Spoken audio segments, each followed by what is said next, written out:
Acid is a compound that gives an H plus ion in its aqueous solution.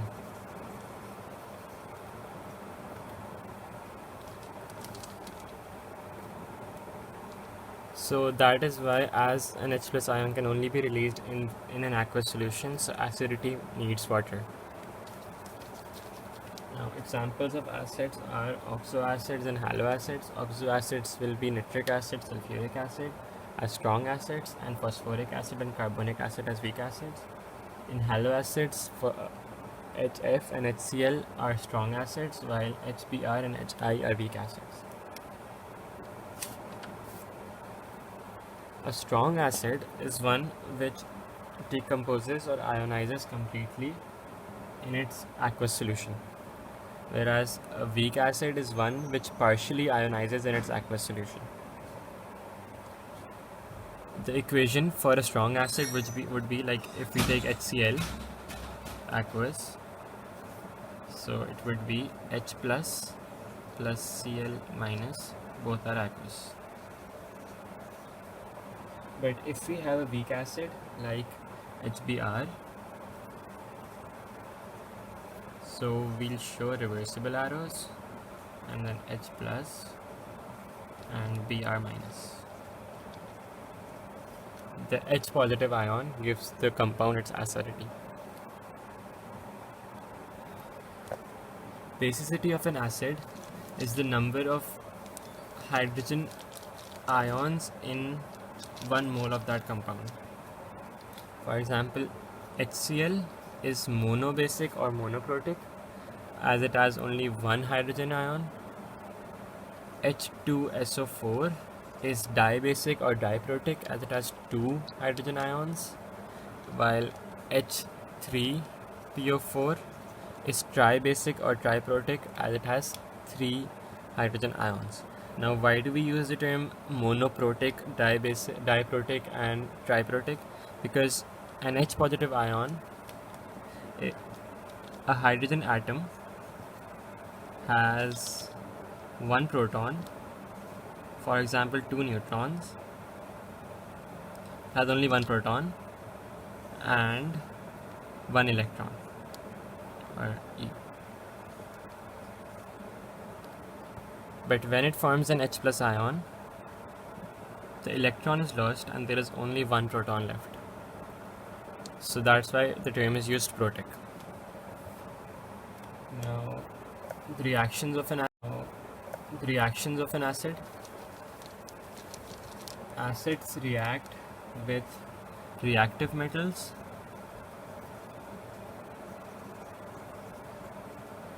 produce salt plus hydrogen gas. The condition here is that the metal should be reactive.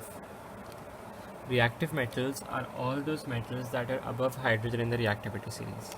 For example, zinc. Zn plus H2SO4 would give us ZnSO4 plus H2. Zn is solid, H2SO4 aqueous, ZnSO4 aqueous, and hydrogen gas. However, there is one exception. The exception is that copper, even though it is below hydrogen in the reactivity series, which is why it is unreactive, but still copper will react with concentrated sulfuric acid and concentrated nitric acid. This is because in this case, concentrated sulfuric acid and concentrated nitric acid act as an oxidizing agent. So if copper plus concentrated H2SO4, this would produce copper sulfate plus sulfur dioxide gas plus water.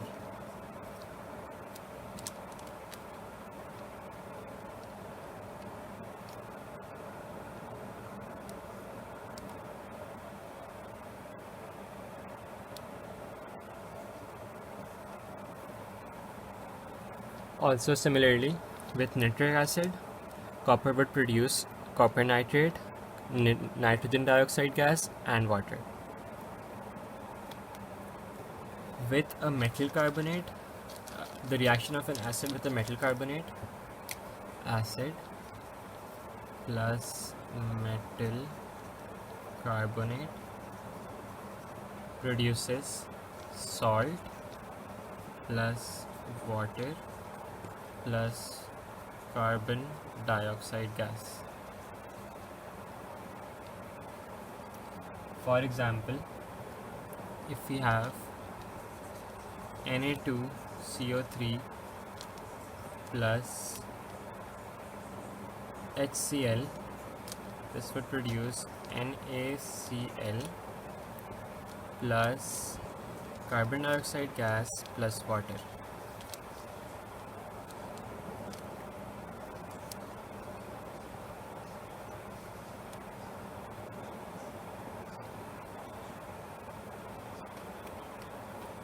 In this, I'll write this again first.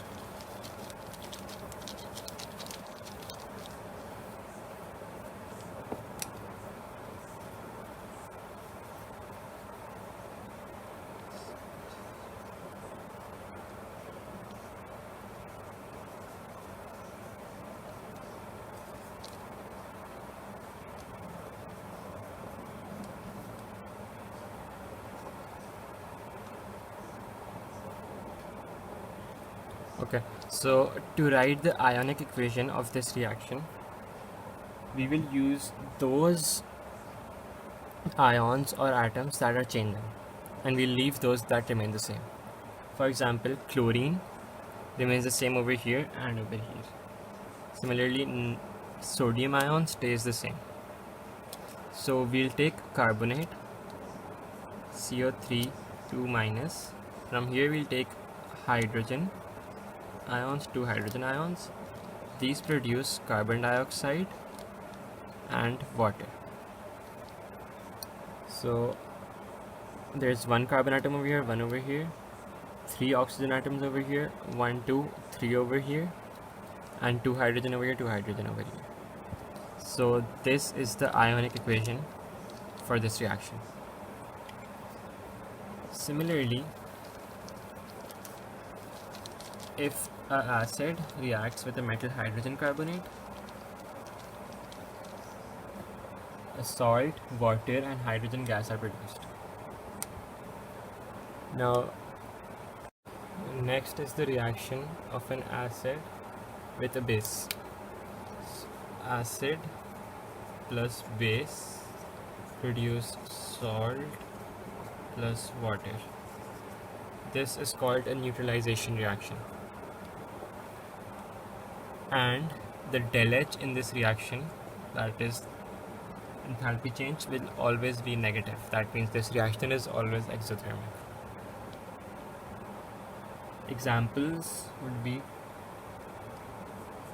KOH aqueous plus HCl aqueous produce KCl aqueous plus H2O liquid. The ionic equation for this reaction will be H plus OH minus producing H2O. Now why?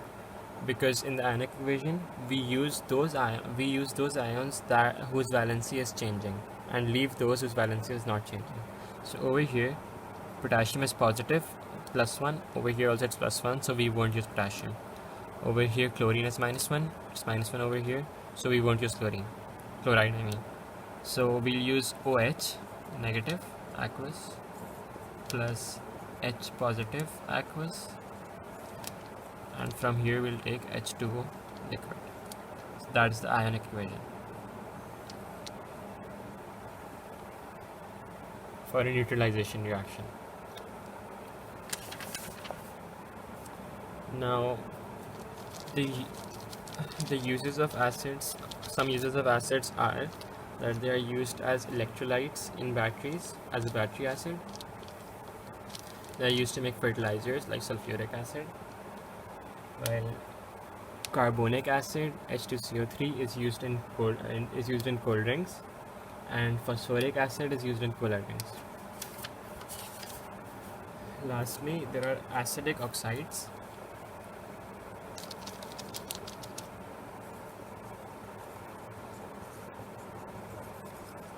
Now, acidic oxides are all non-metal oxides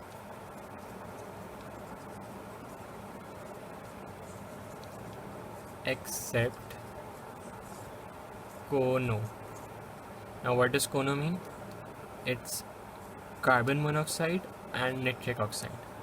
These two are insoluble and unreactive, that's why they are not acidic oxides, but all other non-metal oxides are acidic in nature. For example, carbon dioxide, sulfur dioxide, and nitrogen dioxide. Now we're starting with bases. Bases are all metal oxides and metal hydroxides, but only soluble metal oxides and metal hydroxides are called alkalis. Some examples of insoluble bases are copper oxide, copper hydroxide, iron oxide, and iron hydroxide. These are solids because they are insoluble in water, as water molecules cannot penetrate through them. Usually, insoluble bases are those that are not from group 1 or group 2.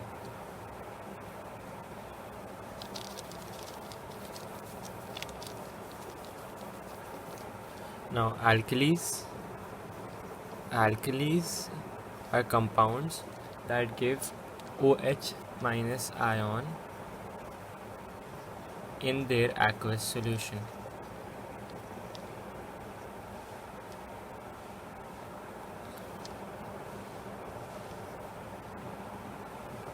They are soluble metal oxides and soluble metal hydroxides, and usually they are from group 1 and group 2. Strong alkalis are those alkalis that decompose completely in their aqueous solution, while weak alkalis are those that partially ionize or decompose in their aqueous solution. Strong alkalis are all group 1 alkalis and some group 2 alkalis.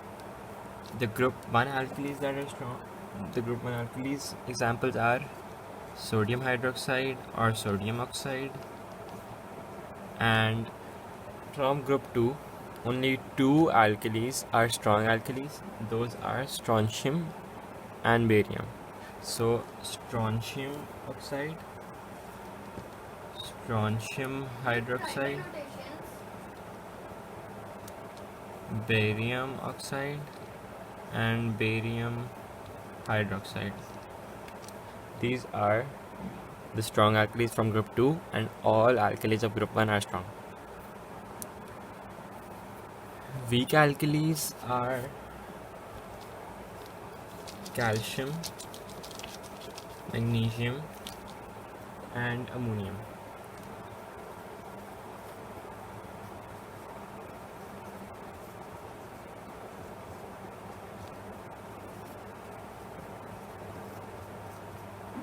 These are the weak alkalis. These are from group 2, and this is ammonium hydroxide. Now, equations for weak alkalis. When magnesium oxide reacts with water, the reaction is reversible and magnesium hydroxide is produced. This is solid, this is liquid, and this is aqueous, a weak alkali. Similarly, for ammonium hydroxide,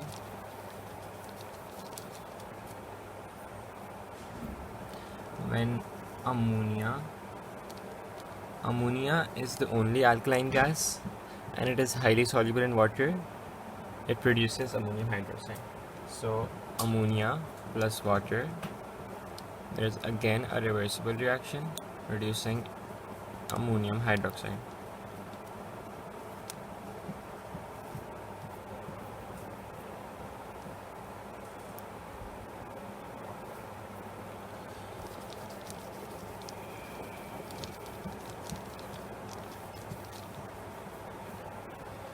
Now, what are basic oxides? Basic oxides are all metal oxides. And some uses of bases include calcium hydroxide is used to neutralize soil pH, while magnesium oxide is used as a medicine, antacid, to neutralize the hydrochloric acid released in the stomach. Also, there is one reaction of alkalis, that is, if we heat an alkali with an ammonium salt,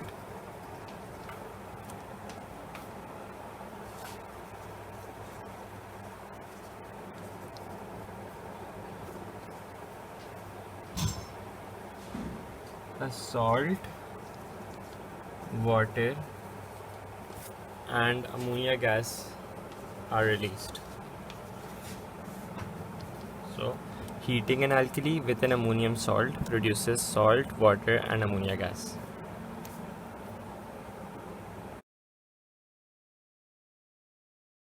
Now we're starting amphoteric oxides. Amphoteric oxides are those oxides that can act both as a base or as an acid. The mnemonic for these is labs. So these are lead oxide, aluminum oxide, beryllium oxide and zinc oxide. Now reactions of zinc oxide first. Zinc oxide plus HCl will produce ZnCl plus H2O. ZnCl2 plus H2O. While zinc oxide plus NaOH will produce sodium zincate plus H2O. This is a salt, sodium zincate. So this is the reaction for zinc oxide. Now for aluminum oxide.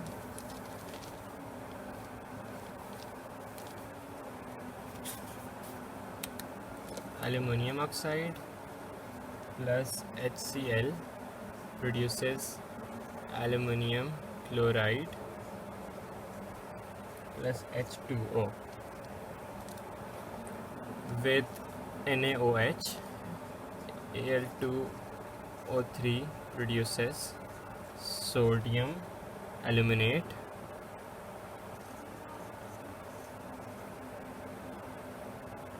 Na2Al2O4, that is sodium aluminate, plus water. These are all neutralization reactions. So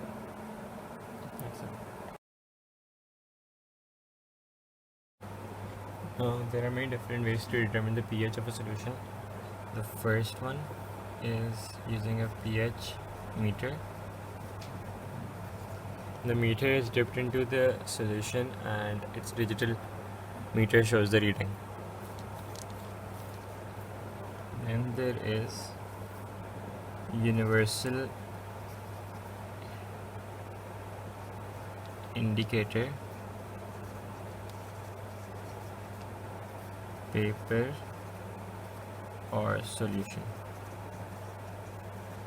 So if we're using the universal indicator paper, it is dipped into the solution and the color change is matched with the given scale. If you're using the solution, a few drops of the solution are added to the solution being tested, and the color change of that solution is matched again with the given pH scale.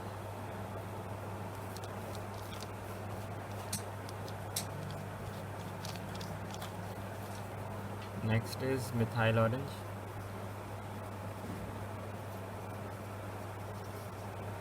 Few drops of methyl orange are added to the solution under testing.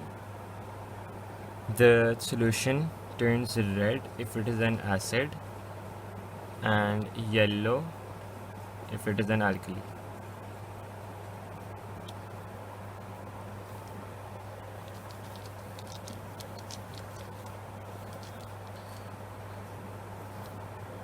litmus solution. Again, few drops of litmus solution added. It turns red in acid and blue in alkali. Similarly, litmus paper. If litmus paper is dipped into the solution, it turns blue. Litmus paper dipped into solution into an acid turns red, and red litmus paper dipped into an alkali turns blue.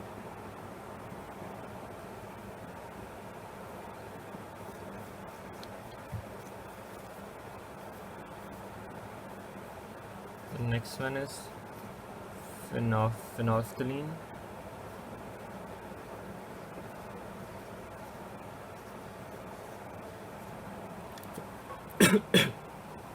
Phenolphthalein is colorless when it is added to a solution.